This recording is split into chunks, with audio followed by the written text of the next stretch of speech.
Oi, pessoal, estamos aqui novamente. O Forecast presente aqui na sua casa, no seu celular, no seu computador. E hoje o assunto é a ansiedade. Claro que nenhuma de nós aqui somos especialistas nisso. Aliás, não sei, né? Se nós somos especialistas no assunto. Mas nós queremos aqui compartilhar um pouquinho com vocês o que nós entendemos sobre a ansiedade, como é que a ansiedade já afetou cada uma de nós pelas nossas experiências. E vamos abrir um pouco mais esse assunto também dentro da experiência que eu tenho de atender pessoas que estão frequentemente sofrendo disso, que a gente pode considerar que talvez depois da depressão é um dos maiores mal, né? Mal do século aí. Então, esse assunto tá trazendo para vocês aqui um novo despertar, uma nova consciência, inclusive para que você entenda que não é normal você viver sobre uma condição de ansiedade. Então, meninas, prontas para esse momento, para esse assunto? Todo mundo aqui tem um pouquinho para falar de ansiedade, né? Sim. Algumas mais, menos, como é que é? Algumas mais, outras menos. Acho que todo mundo sofre de ansiedade, né? Assim, a gente não pode intitular ser ansiosa, né, Flor? A pessoa que se intitula ansiosa, é o que você falou, não é normal a gente se intitular ser ansiosa. Exatamente. É. E a gente estava falando sobre isso mais cedo, né? O não está certo a gente entender que a ansiedade é a coisa mais normal do mundo, como se eu tivesse avisando para o meu corpo que é assim que eu vou estar até para o resto da vida. Eu tenho uma frase que uma vez eu li num livro, é um livro que eu gosto muito, que ele fala Curando a Fé em 21 Dias. Ele é de um pastor de Goiânia, de uma dessas igrejas, e ele, Aloísio, alguma coisa assim, Aloísio. Eu já li esse livro várias vezes. E ele é como se fosse um jejum. Você lê ele por 21 dias, um capítulo por dia, e você tem que estar jejuando. E ele tem uma frase lá que eu nunca esqueci. Ele diz assim, nós temos o hábito de acostumar, inclusive, com o que é ruim. Uhum. Então, a ansiedade na vida das pessoas é isso. As pessoas acostumam tanto que é ruim que elas entendem que tá normal continuar. Hoje, o tanto que eu leio sobre isso, eu estou entendendo que o Brasil é considerado hoje talvez o país número 1 de ansiedade no mundo. E tem que ter uma explicação para isso, né? Queria que a gente compartilhasse um pouquinho hoje aqui sobre todas as experiências que a gente teve com ansiedade. Tanto em situações que a gente já viveu dentro das nossas próprias casas, no caso de vocês, por exemplo, com os filhos, quanto na nossa vida profissional. E todas as vezes em que a gente passa por alguns desafios, principalmente em transição e mudanças, como é que a ansiedade afetou. E a gente também ser claro para as pessoas que isso que é um negócio que é possível de ser tratado, de ser curado. Uhum. Só que a primeira coisa, na minha opinião, é a consciência de que tem que ser tratado, tem que buscar por essa ajuda. E muitas vezes as pessoas têm essa consciência, elas às vezes buscam ajuda só pela medicação. Por exemplo, não vai atrás de uma terapia, no caso da reprogramação mental, a reprogramação mental trabalha muito com ansiedade. E tem pessoas que não consegue entender a repercussão que isso tem dentro dela mesmo. Por exemplo, cabelo caindo, os comportamentos dentro da própria casa, nas decisões que toma com a família, as decisões que toma no trabalho. Às vezes as pessoas não têm consciência de que ela está sob um processo de ansiedade. E a ansiedade, ela, na minha opinião, ela tem dois braços. Ela tem a pessoa que sofre pelo passado e a pessoa que sofre pelo futuro. E a pessoa que sofre pelo futuro, uma das características principais é pensamentos acelerados. Então, assim, quem tem aqui pensamentos acelerados? Eu não tenho. Não, né? Eu tenho. Você tem? Eu tenho. Você não parece. Não, todo mundo fala. Que eu despisto bem. Mas eu tenho. Né? Assim, tenho dificuldade para dormir. Então, né, procuro uma ajuda, assim, nesse sentido. Porque eu realmente... E, assim, às vezes são pensamentos aleatórios. Do futuro ou do passado? Não, pensamentos acelerados, aleatórios. Vou na escola, vou na minha mãe, vou no trabalho, sabe assim? Uhum. Às vezes nem é tão importante. Entendi. Mas eu preciso colocar, às vezes, num papel, né? Um planejamento, assim, do que eu vou fazer na semana, para eu tirar esse pensamento da minha cabeça, para eu ter mais tranquilidade, para poder... Porque tem dormir, níveis, né? Tem A ansiedade, níveis. ela tem níveis. E assim, Sim. até o ponto que você controla, tá ok. A partir do Uhum. momento que realmente vira uma dor de cabeça, Sim. né? Que começa a virar crônico, é mais complicado. E aquilo manifestando no seu corpo físico, né? Sim. O sentimento de ansiedade se manifestando a ponto do seu cabelo cair, Uhum. de você engordar ou emagrecer, taquicardia, pânico. Diferença dificuldade para respiração, pânico, são tudo bruxismo. E níveis de ansiedade aí. Eu vou compartilhar com vocês um pouco do que eu vivo com isso, né? Primeiro, assim, se eu atender 20, 30 pessoas no mês, das 30, 28, 29 sofrem da ansiedade. E dessas 30, a segundo lugar tá aí procrastinação. É uma das duas coisas que eu mais ouço. É a ansiedade e procrastinação. Claro que tem a preocupação, a angústia, às vezes tristeza, depressão, mas no caso eu ainda considero que a ansiedade consegue ganhar de todas essas.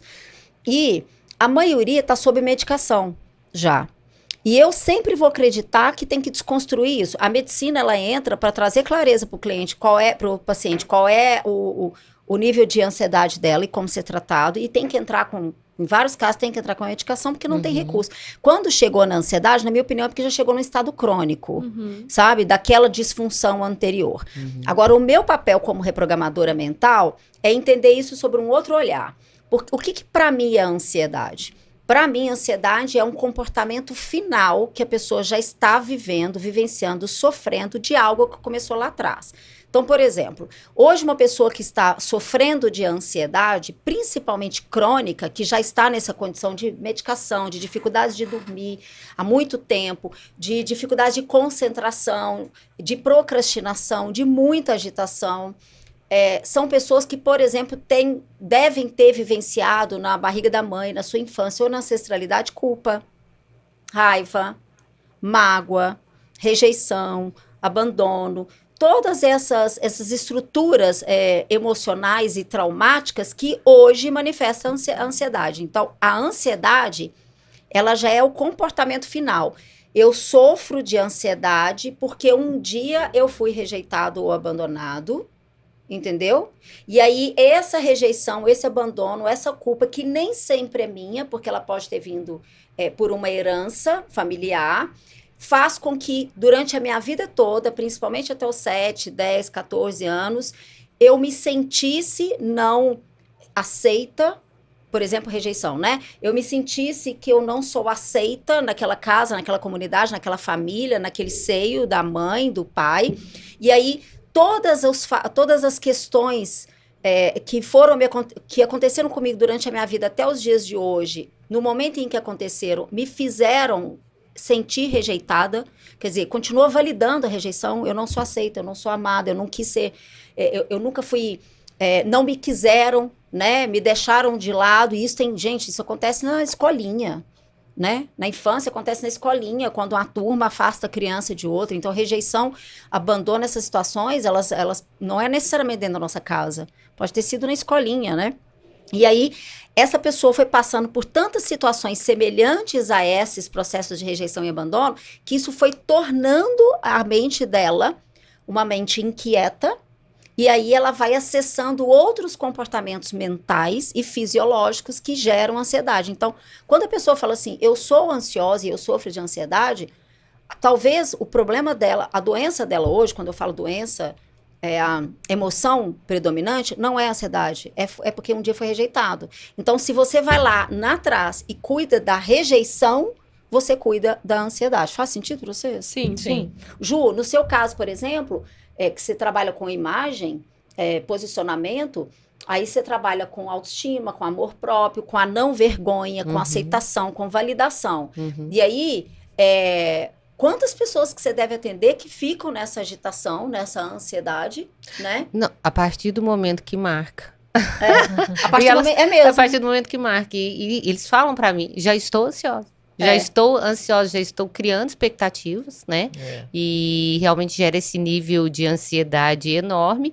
E aí a minha preocupação também é assim, a minha entrega vai ser de acordo com o nível de expectativa, né? Só que eu já acostumei, falei, já, vamos estar juntos e tudo, mas o nível de ansiedade é a partir daquele momento. E aí, no caso, você não lida só com a sua ansiedade, mas também com a ansiedade do outro. Sim. Então, assim, além de dar conta daquilo que você pode vir a sentir, ainda tem que lidar com o que o outro vai sentir. E essa é uma caixinha de surpresa, né? Porque as pessoas são diferentes. Sim, e dá de tudo, né?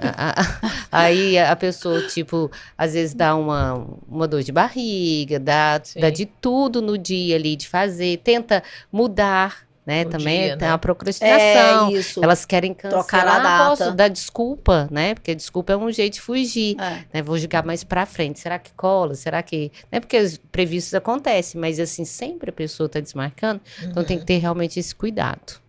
E tem a ver também, Flor, é uma pergunta, né? Essa ansiedade que a Juju fala, da pessoa às vezes nem conheceu o trabalho dela, marcou, mas não conhece ainda. Por falta de conhecimento? Sim. Sim, né? O caso é ela já acessar a ansiedade pelo novo? Sim. Sim. Porque assim, ó, o que acontece é que as pessoas, quando elas vivem dores e memórias no passado, a nossa criança interior, a nossa mente inconsciente, tudo que ela vivencia, principalmente eu sempre vou repetir isso em todos os podcasts, porque isso faz parte do meu negócio, né, do meu estudo. Tudo que a criança vivenciou, principalmente até os 10 anos, fica marcado. É como se fosse um impresso que fica no inconsciente, um código de barra. E nem sempre esse inconsciente, que é a criança interior, ela realmente viveu algo de ruim, mas se ela sentiu algo de ruim, aquilo ali fica marcado. Então, por exemplo, eu nunca vivi alguém nunca me abandonou, mas se ela viveu uma experiência onde ela se sentiu abandonada, fica marcado, tá? Então, volta lá no abandono, na rejeição. E ela vai vivendo várias situações na vida dela, que todas as vezes em que o inconsciente, a criança interior dela entender que está numa situação, está vivendo uma situação que vai startar o gatilho do abandono, ela já entra no processo de ansiedade. E muitas vezes, todos esses movimentos é o novo. Sim, gente, olha para pensar, só um minutinho, Ju, olha aqui. Quando a gente está na barriga da mãe, está no processo de nascer, dar à luz. O processo da criança sair da barriga da mãe e vir para o mundo é o novo. E ele é assustador. E é por isso que a criança chora. Então, quem está chorando ali é a criança, pessoa física, né? O ser humano, mas a criança interior dela, que também já está instalada ali, que é o subconsciente dela, também já está num processo de sofrer pelo novo. Então, o novo, para alguém que está num processo de ansiedade ou de depressão, é assustador. Porque vai contra a zona de conforto dela. Como é que as pessoas... tem pessoas ansiosas, gente, que elas sofrem de ansiedade pela agitação. Mas também existem pessoas ansiosas que estão em silêncio, em depressão, quietas, isoladas e estão ansiosas. Porque o que acelera o processo dela de ansiedade não é necessariamente o mundo externo, mas sim o interno. E às vezes o pânico está dentro dela, está ali dentro da casa dela, ela deitada na cama. 90%. Então isso é o novo. 90%. E às vezes pela pandemia também, né? Muito. Porque o novo na pandemia ninguém imaginava o que seria, né? Uhum. Que foi uma novidade para todo mundo, né? Gente, eu escuto. Eu não sou bonita. Eu não fico bem nessa roupa. Nossa, mas minha casa não dá para fazer. Então, assim, já vai criando expectativas e situações que, tipo, a casa não tem problema nenhum. Qualquer cantinho ali dá para fazer uma foto, né? Eu sei disso. Mas a pessoa vai criando essas situações que ela se encontra triste aí um dia antes, dá toda essa ansiedade e liga para mim, eu tenho que mandar para Flor, né? Porque elas não conseguem sozinhas entender esse processo. Uhum. E você viveu, né, Juju, a história da ansiedade pelo novo, pelo que está por vir. Sim. Quando a sua vida virou 360 graus e você se viu numa completa mudança. Sim, sim. Né? Não foi fácil, aliás, não foi fácil para mim, assim, essa mudança. Primeiro, era um sonho, né? Era um sonho. Aí quando ele acontece, você fala assim, nossa, é real? Eu mereço primeiro, né? Eu mereço, tá acontecendo. Aí você muda para uma cidade que as pessoas não têm nada a ver com você, com a sua realidade, né? Meu menino virava para mim e falava assim, mãe, você vai fazer coloração em quem aqui? O povo aqui só anda de biquíni. Daí eu fiquei pensando, falei, gente, será? Não, eu vou fazer. Deixa as pessoas conhecerem que eu vou fazer. Então aquilo ali me gera essa ansiedade. Eu saí de dona de loja, das minhas clientes, do meio que eu vivi, para ficar dentro de casa, cozinhando, né? Cuidando dos meus filhos e, ao mesmo tempo, criando expectativas para um trabalho novo, numa cidade nova. Fácil não foi, eu chorava vários dias, andava, ia caminhar no mar e chorava. Eu falava, o que eu fiz da minha vida? Né? E a gente se questiona, mas eu olhava para dentro de mim, olhava para tudo que eu estava vivendo lá e falava assim, não, eu desejei isso. Então, relaxa que as coisas vão acontecer. E foi um processo, né, aos poucos mesmo. E os meninos passaram, né, por esses processos? Porque vocês têm filhos, crianças e adolescente aí, no caso vocês duas, né? Vocês já tiveram que lidar com situações de ansiedade em casa, assim? Eu já tive que lidar, assim, bem sério, né? Um dos meus filhos teve uma ansiedade na escola e eu não sabia o que estava acontecendo, mas era, assim, a comparação, ele é uma pessoa que para ele o perfeito, ele tem que ser perfeito. Então, aquela pessoa que tem que fazer tudo perfeito se cobra muito. Então, nessa cobrança gerava uma ansiedade, uma competição dentro da escola, e isso foi muito difícil. Eu tive que procurar médico, ele teve que entrar por um caminho, assim, de tomar alguns remédios para o nível dele de ansiedade ter um equilíbrio com o que ele conseguia fazer durante o dia dele. Ele não precisava ser perfeito em tudo. Então, eu vivi isso nesse momento, né? E, graças a Deus, né, aconteceu todo esse equilíbrio. Ele é novo, então, assim, com pessoas... tem profissionais capacitadíssimos, né, que conseguem enxergar e trabalhar isso, porque se a gente não trata agora, né, isso depois acontece quando o filho entra numa faculdade, né, ou quando um adulto, então essa ansiedade ela tem que realmente ser tratada.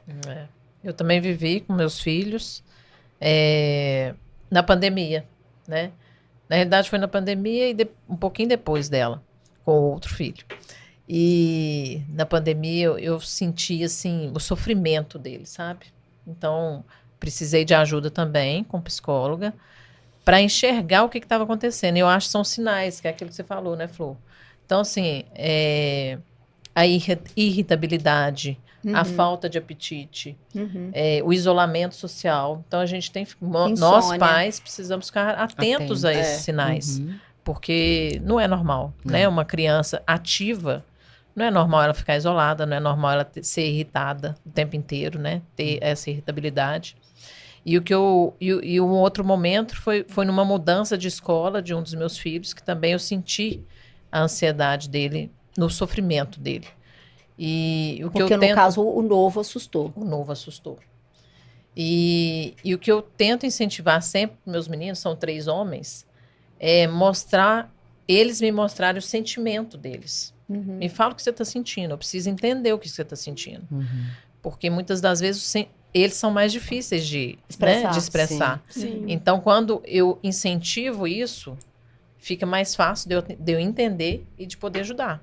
Né? Então, me fala o que você está sentindo. Eu preciso entender. Você está triste? Você está feliz?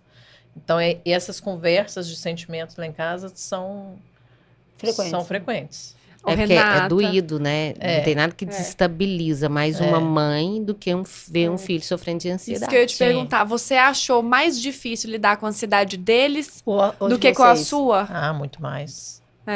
A ansiedade muito do outro é sempre um problema, né? E de assim, filho, a gente fica muito... você não tem o que fazer, né? Você tenta fazer... porque eu acho que é uma sensação de que a situação do seu filho tá nas mãos de uma outra pessoa, que supostamente é um médico, né? Então, aí você, que é a mãe e o pai, acessa a impotência, né? Você acessa a impotência, você fala, eu tô esperando, eu preciso de que alguém faça alguma coisa. Como eu não consigo fazer, então eu não sirvo para nada. Exato. E aí é uma questão, assim, de espera, né, até que haja essa solução. E esse processo de espera, ele faz com que vocês sintam muito essa impotência, de não ser capaz. Algumas pessoas acessam a culpa, né? Quando eu vejo a ansiedade, eu olho assim, quando por exemplo, casos de filhos, né, de crianças mais jovens, eu vou falar pelo meu olhar, tá, gente? Eu sei que é um pouco polêmico, mas é o que eu creio. Quando alguém traz para mim uma questão de ansiedade com o filho, como é que eu olho? Primeiro, eu tento entender um pouco quais são as condições da criança, né? Da criança e do adolescente. No meu caso, eu não atendo crianças e adolescentes porque eles não têm consciência para entender o que é uma reprogramação mental. E como eu creio que o outro não existe, então tudo aquilo que eu sinto, eu vibro, isso tem uma frequência e isso pode estar sendo manifestado em alguém. Então vamos lá. E se eu tenho um filho que está sofrendo de ansiedade, qual é o sentimento? Qual é a emoção predominante? Ansiedade, né? Em algumas pessoas é ansiedade com preocupação, outras é com angústia, mas a emoção predominante é a ansiedade. Para alguém próximo a mim estar sofrendo de ansiedade, é porque eu estou. Eu estou, a minha ansiedade está manifestando no outro. Deixa eu ser mais clara. Por exemplo, as mães que chegam para mim falam que as crianças, bebês, estão chorando muito de madrugada, não dormem. Tem dias que a criança não dorme, que a criança não aquieta e é uma dificuldade para pôr a criança dormir. Então, quer dizer, se a criança está chorando, um bebê está chorando, é porque ele está manifestando uma dor, tá? Se agora, dependendo do que a mãe, a família, o casal está vivendo naquele período, aqueles problemas familiares estão gerando na mãe, ou no pai, ou nos pais, nos dois, uma certa angústia, preocupação e ansiedade. Aí, pelo fato de eu estar vibrando isso, essa vibração vai até o outro, no caso, a criança, o bebê. Então, a minha ansiedade manifesta no outro. E aí, a forma que a criança vai manifestar a ansiedade dos pais é não dormindo. Então, eu, particularmente, o meu trabalho é ajudar a tratar o pai e a mãe, e não a criança. Sim, porque, de repente, os pais também estão cobrando tanto das crianças ali na escola. Tem que ir pro inglês, tem que ir pro futebol, tem que ir pra escola, tem que estudar, tem que fazer... Aquela cobrança, aquilo ali é tão pesado que a mãe concorda plenamente. Ela está vibrando isso e a criança não dá conta. E ela não dá conta. Não dá conta, é pesado. Não, e o tanto que a gente vibrou como pais na pandemia, Sim. né? A ansiedade. De proteção, né? Até pela assim, proteção. A gente não sabia, era o novo, né? Era o novo, a gente não sabia até quando que ia, a gente achou que ia durar poucos meses e durou 2 anos. 2 anos e pouco. E a gente passa, sem querer, a gente passa isso para os filhos, né? Sim, o que vai ser do comércio, por exemplo, né?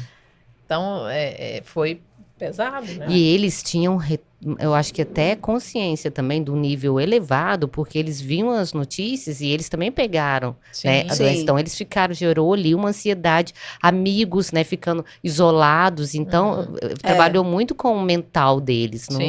Não foi fácil, eles vão carregar isso durante um tempo. Né? Eu tenho alguns estudos que mostram que a maior consequência, no caso, pior consequência da pandemia vai se ver daqui a uns 10 anos. Porque é como se ainda estivesse num processo. A criança interior de cada um, dependendo como que cada um de nós fomos impactados emocionalmente e espiritualmente ou energeticamente da pandemia, está ainda sendo trabalhado dentro de cada um de nós. Entendeu? Então, daqui a 8 a 10 anos é que a gente vai ver quais foram as consequências reais do que cada um de nós sofremos nessa fase. E aí eu gosto de falar assim, por exemplo, grávidas nessa época da pandemia, né? Mesmo que uma grávida não tenha vivido situações de dor dentro da própria casa por causa da pandemia, o que ela viu pela televisão já pode ter startado nela insegurança, frequência de morte, de ansiedade, de tristeza, né? Pelo que a gente via, porque era constante, era todos os dias. Então, tudo que é repetitivo, a mente entende, o subconsciente entende e vai assimilando aquilo sem saber que é bom. Que, no caso, sem saber que é ruim. Então, você imagina, durante mais de um ano, todos os dias você repetia a mesma mensagem. Pessoas morrendo. Tinha aquela estatística, né? Então, a grávida estava lá, vivendo isso, mesmo que alguém na casa dela não tenha morrido de Covid, e a criança, o bebê na barriga dela já estava assimilando aquilo tudo. Então, muitas crianças hoje, de 1 ano, 2 anos, 3 anos, podem já estar manifestando, no seu comportamento natural, uma ansiedade que foi adquirida na barriga da mãe, por causa da pandemia. E muita gente não tem a menor ideia disso. Eu conheço. Porque vai achar que é outras coisas, né? Eu conheço uma pessoa que foi tão impactada por isso, que tinha uma vida ativa, super normal, e até hoje essa pessoa vive em lockdown. Olha a seriedade disso. Sim, porque perdeu 2 irmãos na época pro Covid, né? Vivenciou isso, tava com medo. A ansiedade foi tamanha que até hoje essa pessoa vive o medo. Ela continua em lockdown. Assim, evita o máximo possível sair de casa, evita receber pessoas. E aí, querendo ou não, a vida da pessoa muda, né? Sim. Totalmente. É. Então, assim... E o ambiente tem um impacto muito grande, né?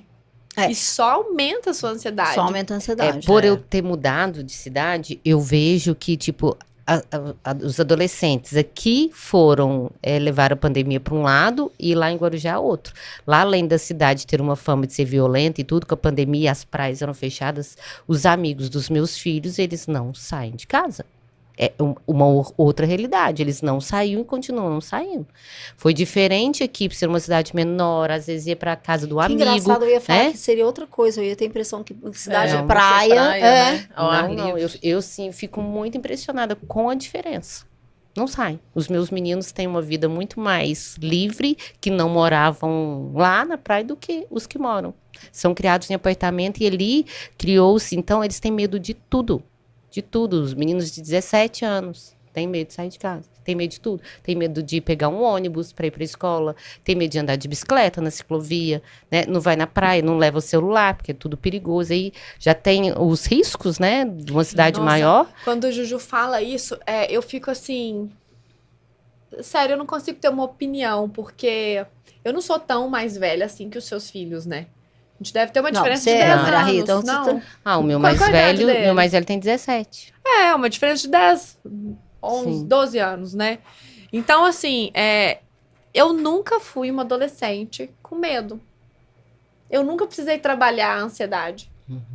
Na minha adolescência, depois e hoje. Então, assim, a ansiedade... Bom, eu não tô... criticando a emoção de ninguém, nem o que cada pessoa passa quando eu falo isso, tá? E eu também não me acho melhor do que ninguém por isso, porque eu tive outros desafios. Sim. Mas eu quero dizer que eu não tive um problema de ansiedade. Eu não vivo um problema de ansiedade. E eu acho que muitas vezes, hoje em dia, a gente tem que lidar com um discurso de que, eu sou ansioso, ou eu sou ansiosa. Às vezes a pessoa nem sabe que ela é ansiosa, ou nem sabe o que é ansiedade. E ela tá se intitulando ansiosa porque a gente tá... no mundo que fala isso. É igual todo mundo hoje tem TDAH. Né? Todo mundo hoje tem TDAH. A gente pode estar num dia ansioso, né? Estar é diferente de ser. Então, eu acho que... E que é normal também. Sim. Não precisa ser uma polêmica. Isso não precisa... Né? Porque você vai ter que lidar com isso. Então, assim, algumas vezes eu me pego pensando... E talvez seja um julgamento... de que quando as pessoas se intitulam ansiosas, porque eu sou muito ansiosa. Porque eu sou muito ansioso. Eu penso que não. Isso não é ansiedade. Muitas vezes isso é procrastinação. Muitas vezes isso é não saber de fato o que você está dizendo que sabe. E aí você precisa executar algo e aquilo vai te tornar ansioso por medo de errar, né? Então, assim, são outras coisas. Nem sempre é ansiedade. E a gente tem que entender que você vai ser ansioso dias na sua vida. Em alguns momentos você vai ter que lidar com ansiedade, como você vai ter que lidar com dor, como você vai ter que lidar com medo, como você vai ter que lidar com muitas outras... Com a coragem, não é mesmo? Muitas outras emoções. E que tá tudo bem. E tá tudo bem. Tá tudo bem. Né? Se organizar, dá tudo certo, né? Então, a ansiedade pra mim, ela nunca foi um problema. Pra mim também não. Ela nunca foi um problema. Ela nunca foi. Quando eu empreendi pela primeira vez na Grãos Gourmet, eu e a Renata, minha melhor amiga, nós vamos quebrar? Se a gente quebrar... Tá tudo bem. Não, e tava tudo bem, porque nós começamos com R$500, que não é nada. Então, você começar do nada, você voltar pro nada, você já conhece o caminho, tá tudo bem. Nós vamos fazer de novo. E aí, eu comecei a perceber, porque eu também sempre fui um pouco diferente, né? De novo, não tô falando que eu sou melhor do que ninguém, pelo contrário. Isso também já foi um problema, o fato de eu ser diferente. Mas eu comecei a perceber que eu pensava diferente e que eu queria coisas diferentes. E que se eu queria coisas diferentes, eu tinha que estar disposta a fazer e a renunciar determinadas coisas, situações e vivências. Até porque cada um sabe o que pode ou não, e algumas vezes você vai ter que fazer sacrifícios. E quando eu comecei a ganhar autonomia, e por ter começado a trabalhar muito cedo, eu também percebi que a falta de controle me gerava ansiedade. E que em alguns momentos você não pode perder o controle apenas por estar ansioso. Entende? Então, eu acho que gradativamente, eu sempre fui deixando a ansiedade...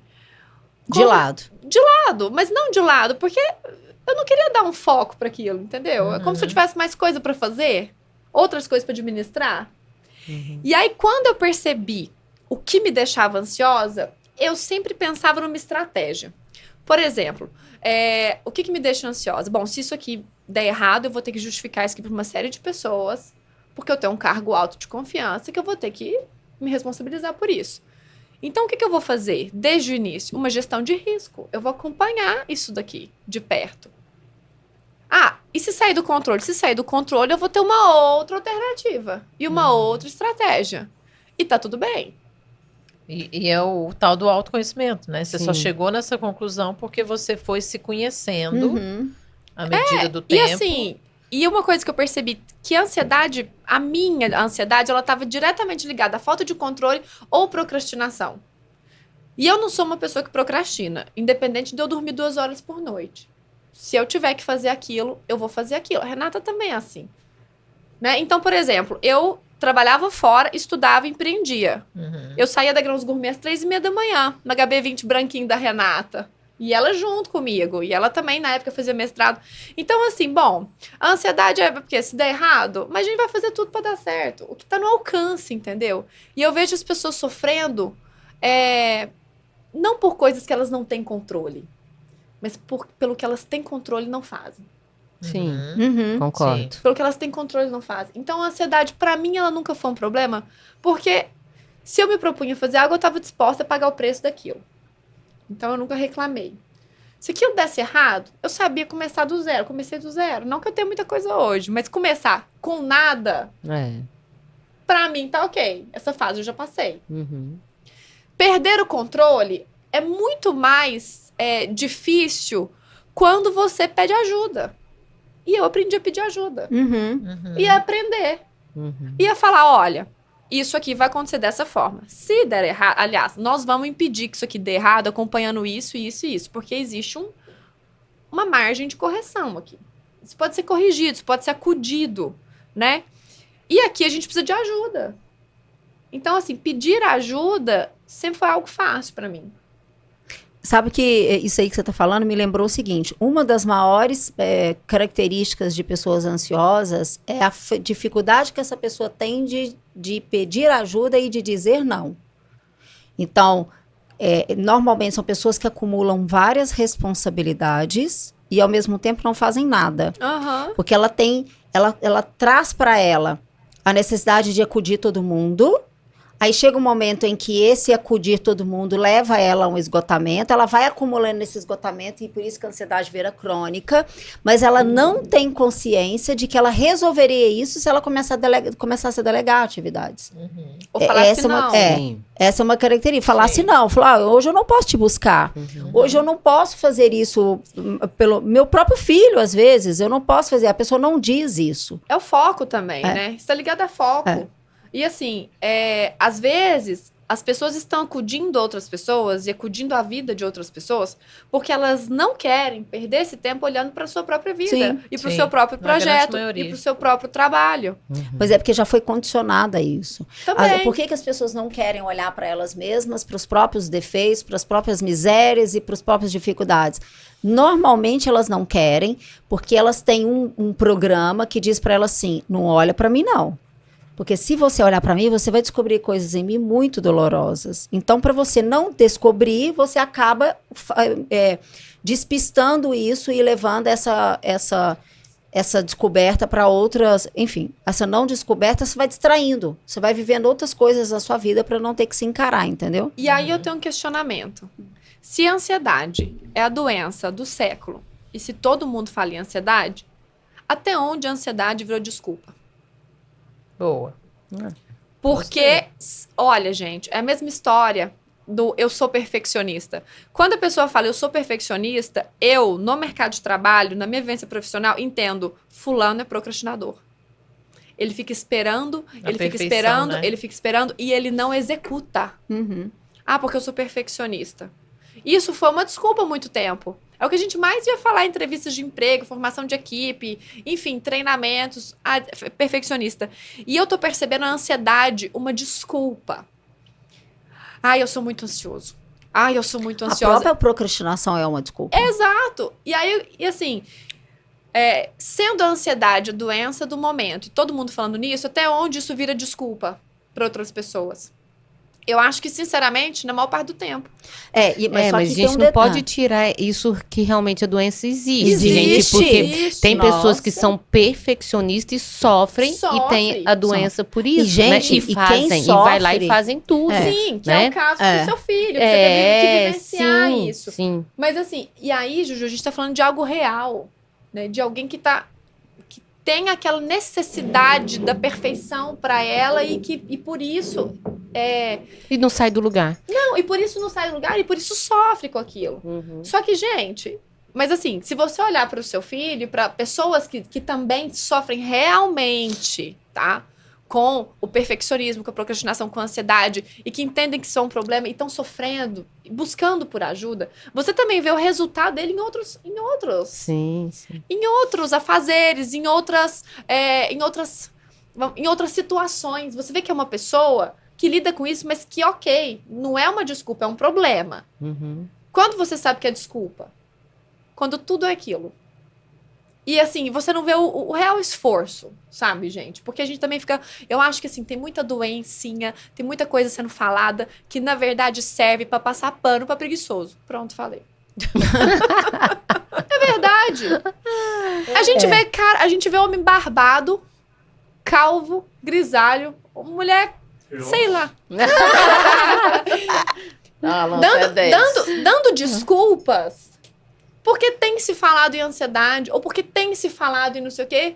Só que aquilo ali nada mais é do que uma desculpa pra ineficiência, pra preguiça. Porque isso também é real, gente. Preguiça é real. Ela é real. Entendeu? Então, assim, até onde as doenças são doenças, os problemas são problemas, e até onde aquilo é uma desculpa.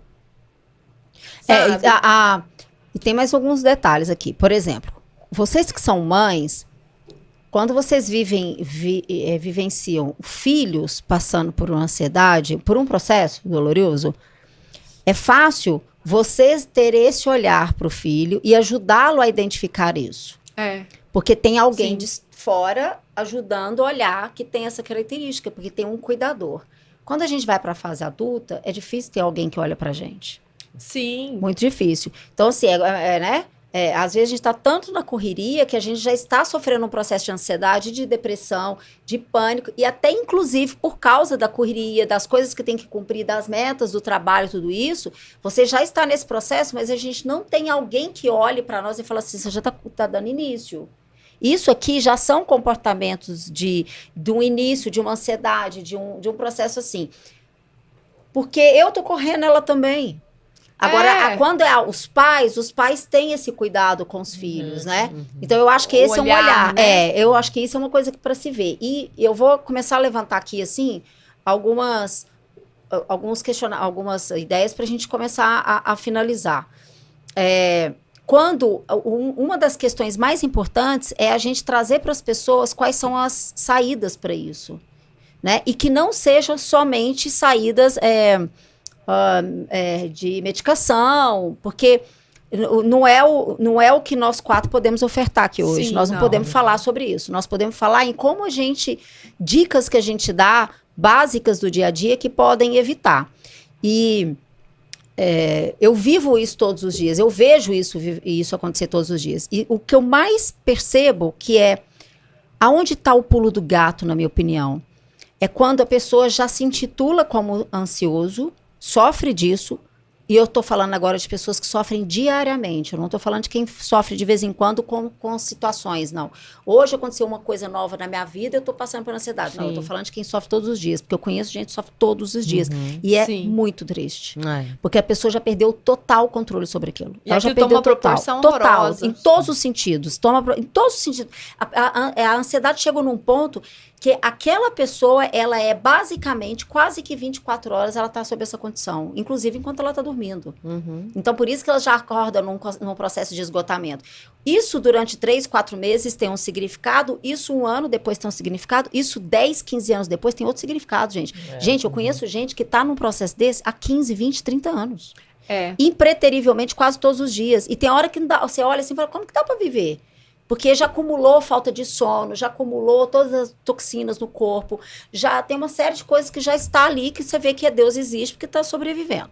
Mas o que eu quero falar para vocês é o seguinte, geralmente, existem pequenas coisas que a gente pode fazer no nosso dia a dia e só funciona se fizer constantemente, não é 1, 2, 34 vezes, porque a mente não vai entender se fizer 1, 2, 3, 4 vezes, que é, na minha opinião, uma das mais importantes, a pessoa parar.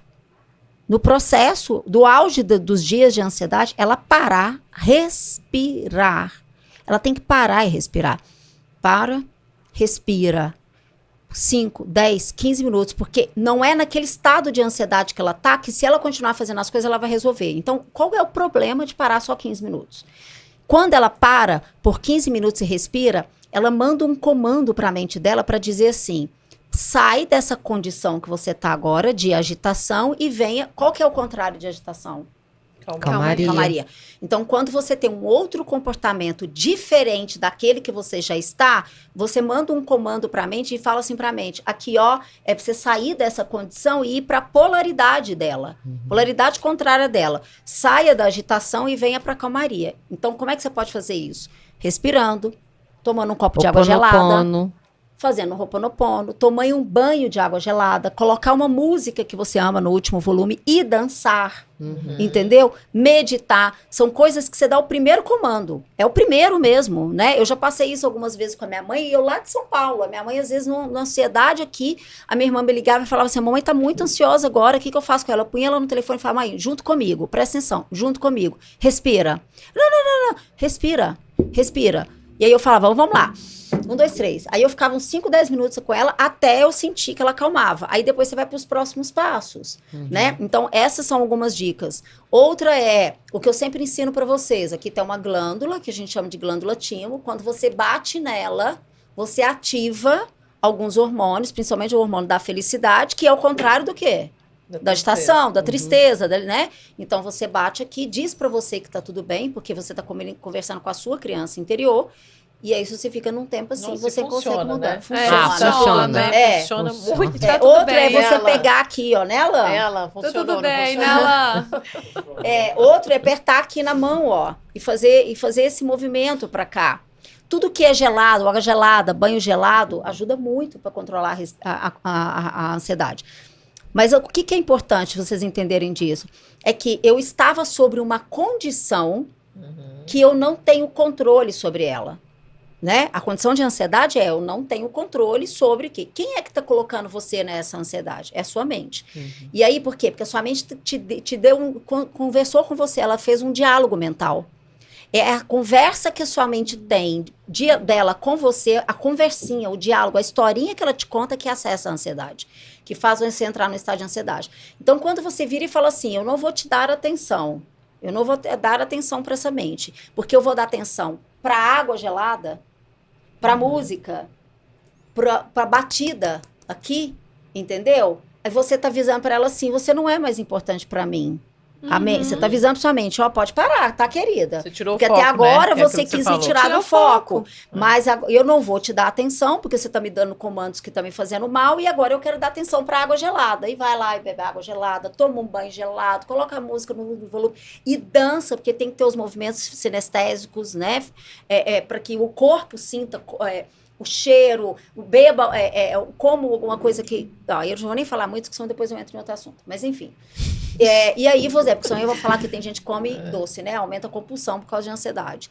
Bom, e aí quando você faz isso, você dá um outro comando para sua mente. Se você fica dando esse comando por um tempo, você já muda o estado mental. E aí você já começa a sair da ansiedade. E para finalizar, na minha opinião, não tem nada mais poderoso do que uma meditação. Só que todo mundo que eu falo isso, que é ansioso, vira pra mim e fala assim, você tá louca? Não consigo. Eu não consigo fazer nada disso. Então vai passar o resto da sua vida sobre essa condição ou sobre a medicação. Porque a meditação, ela é o contrário da ansiedade. É o silêncio mental. E a ansiedade é a conversa. Entendeu? Então, quando você começa a meditar, por mais difícil que seja, pode ser 6 meses. E aí? E se daqui 1 ano você estiver melhor do que você está hoje? Entendeu? Qual é o problema? Eu lembro que quando eu comecei o processo de reprogramação, tinha pessoas que falavam assim, Flor, mas a média de um processo de reprogramação de uma determinada situação pode demorar 1 ano, 1 ano e meio. Eu falava, que ótimo. Tô começando hoje. Tá tudo bem. Entendeu? Tô começando hoje. Daqui 1 ano, daqui a 1 ano e meio, eu vou estar numa condição melhor, porque eu vou ter o controle sobre isso.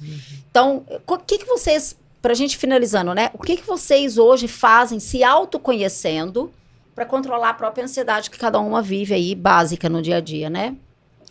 Ai, gente, eu vou falar pra Vai pra vocês praia, que eu caminho. Não. Só que assim, no caso das meninas é mais complexo, porque quando você tem filho, né, elas têm que lidar com a ansiedade de outras pessoas também. O meu menino, no caso, né? esse hoje ele Isso, surfa. né? E esses dias ele tava surfando com o pai dele no mar. E de repente ele deitou na prancha e ficou lá. E o Charles falou: o que foi? Não. Ele virou e falou assim: eu tô agradecendo. Graças Então, isso ele conseguiu, né? Hoje não tem Nossa, psicólogo, se não tem for pensar remédio, gratidão, não tem psiquiatra, a gratidão. E aquilo ali é a calmaria dele. O surf é o grande remédio que ele conseguiu trazer para essa ansiedade, né? O esporte uma coisa muito eu acho boa, que isso, gente, é ao ar livre mesmo, é pé na areia, pé na planta ali, no chão, grama. na grama, né? Fugiu a palavra aqui. Acho que tudo isso dá essa calmaria, rezar, orar, né? Agradecer, é tudo isso, eu acho. O Felipe, meu sobrinho, tem uma demanda grande de alunos lá que chegam lá por indicações médicas de terapeutas, psiquiatras, para trabalhar as crianças, né? Na ansiedade. O esporte, no caso. Né? Sim. O tênis, o beach tênis. Gente, hoje em dia é muito difícil você pegar um menino, você pega o celular, o videogame, o computador, eles sabem tudo. Como que você vai prender a atenção de uma criança dessa numa sala de aula? Tem jeito, né? Então, assim... Nossa, muito diferente aí da a gente, gente. muito diferente. Então, a gente tem que lidar realmente com algumas alternativas, né? Para ele trazer essa calmaria para dentro de si. Eu medito. Respira e medita e bata aqui. Eu preciso meditar. É mesmo, você tá sempre falando isso pra mim, eu tenho que te ensinar. Não, eu já eu vou- meditei eu vou- mais, eu tô Vou por esse caminho. meditando menos. Até o final do Nossa. ano eu vou meditar. Começa em Compromisso. grupo. Assim, Compromisso do eu acho Forecast. que o em grupo é tão gostoso, os encontros Podemos de tirar um meditação fim de em semana grupo. aqui no domingo, a gente ir pro Barreiro, um lugar e eu ensinar vocês. Porque tem Sim. várias técnicazinhas até que a sua mente acostume. Uhum. Mas depois que acostuma, gente, eu falo que você não vive nesse mundo, você vive no de lá. O É. de lá é muito mais legal do que esse aqui. E quando você consegue entrar ali num momento, né, chama de zen ponto da zero, meditação, você se pede, você não vê, fica tempos, né, tipo mais de 1 hora, 2 horas, você já conseguiu fazer isso? Já fiquei 4. Nossa. 4 horas meditando. Renata, Sem perceber. nossa, como que você faz para lidar com a ansiedade? Então, eu consigo planejar meu dia. Eu tenho que planejar meu dia seguinte, ou minha semana, enfim. E eu vou pro filme, eu vou pra série. Eu amo Você série. desconecta. Eu desconecto. Lá eu fico imersiva na sala de televisão. E esqueço. Esqueço que eu tenho filho, esqueço que eu tenho marido. Eu vou Eu pra não- cozinha. eu não Mas assim, medito. acaba que eu fico de madrugada, né? Que é a hora que eu deixo a casa em silêncio. Em ordem. Em ordem. Você pode desconectar. Que eu posso desconectar. Mas Eu- pra mim tudo bem. Eu não medito, também não me desconecto. Quando a ansiedade, ela dá um sinal pra mim, eu faço uma análise de tudo. É autoconhecimento. Por quê? Porque pra mim a ansiedade tá ligada com o desconhecido. Então eu pego tudo que pode acontecer. Porque é como se eu tivesse a noção das possibilidades, das infinitas possibilidades, ou das poucas que me rondam. E aí, ok, bom, então isso aqui pode desencadear essas 20 coisas aqui, ó. Ou mais, ok, mas se for com essas 20 coisas aqui, eu sei lidar. Então tá beleza. Então pronto. Você tem bebido de várias fontes, né, Maria Rita, assim, buscado esse conhecimento. Então, assim, para lidar Mas hoje por quê? com a sua realidade, né? Exatamente 1 ano atrás, hoje é dia 25, exatamente um ano atrás, eu precisei parar e desfazer todas as crenças que eu tinha a respeito de várias coisas. Várias coisas. E algumas pessoas, quando eu conto desse processo, me julgam e falam, doida, não precisava disso tudo. precisava pra mim. Porque eu sou uma pessoa que eu preciso conhecer, eu preciso de respostas. E eu só sei lidar com algo que eu conheço, estudo e vou a fundo. Sabe? Então, isso pra mim faz muito sentido. Então, tudo na minha vida, eu vou fazer dessa forma. Ah, tem algo ali que vai me dar uma resposta ou algo que não? Eu vou lá, gente. Eu vou lá. Eu não ignoro a minha ansiedade, não. Eu pego na mão dela e falo assim, você tá aqui? Então nós vamos junta. Miga, cola aqui. Você achando que você é dureza? Dureza sou eu. Vamos ali comigo, então. Porque assim, eu olho pra aquilo, sabe? Eu olho, de fato, pra aquilo. Só que eu entendo que a Maria Rita que eu sou hoje... que eu não enxergava isso perdida e buscando respostas. A Maria Rita que eu sou hoje não poderia ser a Maria Rita de um ano atrás. Porque a Maria Rita de um ano atrás não ia durar. A Maria Rita de um ano atrás, ela não ia conseguir, sabe? Porque assim, ok, é uma pessoa com iniciativa, é uma pessoa com esforço, mas uma pessoa muito ingênua, muito crédula. Uma pessoa muito, sabe? Muito. Você é nova, né? Também. Então, né? Só que assim, a Maria Rita que eu quero ser, ela não pode, nessa fase do caminho, ser aquela Maria Rita. Ingênua e crédula, apesar do resto. Entende? Então, assim, eu, quando me sinto ansiosa, ou quando me vejo numa situação que me provoca ansiedade, eu olho para aquela situação. Eu olho. Sim, eu olho para aquela situação. E eu vejo tudo que pode vir dela. E quando eu vejo tudo que pode vir dela, eu crio soluções para aquilo ali. Soluções para aquilo ali. E quando aquilo foge muito do que eu consigo... Aí eu lembro de uma coisa que meu avô falava, que é assim, ó. O que não tem solução, solucionado tá. Segue. Ou então, gente, a gente é muito condicionado a entender que a gente precisa resolver aquilo naquele tempo e naquela hora. Não, coloca e não na caixinha, assim. afasta a caixinha. Exato. Ó, agora eu tenho uma solução pra isso Coloca aqui. no papel, deixa pra lá isso aqui eu não tenho. Então eu vou deixar isso aqui, porque eu também sou uma pessoa que me dá uma inquietação, porque essa caneca tá aqui. Eu não vou resolver esse problema agora, mas eu vou. Eu volto e resolvo. Mas antes eu vou resolver esse aqui e vou buscar a solução pra isso aqui, ó. Em todo lugar e de todo jeito. E eu peço ajuda. Só que assim, a minha dica pra ansiedade é que muitas vezes você tá com medo, você não sabe nem o quê. De algo muito pequeno. Sabe? É como você vê uma sombra, né? Aquilo tá ampliado, mas quando você olha pro que provoca aquela sombra, é algo muito pequeno. É igual que eu postei ontem no story, vocês viram? Do avião? Eu vi o que você postou. A ansiedade é assim, ó. Que exatamente tá vindo um avião lá de longe, grandão, e que parece ser grande, aí o cara pega o avião com a mão e aparece um aviãozinho desse tamanhozinho na mãozinha, daquele tipo Kinder Ovo. Então assim... Não é? Exatamente, é isso. Então assim, se você não consegue meditar, porque eu não consigo, se você não consegue se desconectar... E se você... Nós vamos aprender. Ou se você não consegue se desconectar e organizar isso e planejar, porque eu acho que aí também é muito talento, viu, Renata? É muito talento isso que você faz. Igual a Renata. Eu também sou assim. Muito. E normalmente sai exatamente do jeito que eu planejei. Por isso que eu criei minha mentoria de produtividade. Eu também. Eu ponho tudo no papel. Exatamente. Sexta, então, assim, sexta. eu não consigo. Eu não consigo.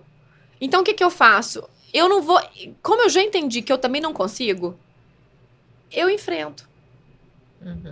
Você criou um mecanismo de... Na verdade, assim... Eu sou melhor brigando do que ignorando, entendeu? Eu entendi isso cedo.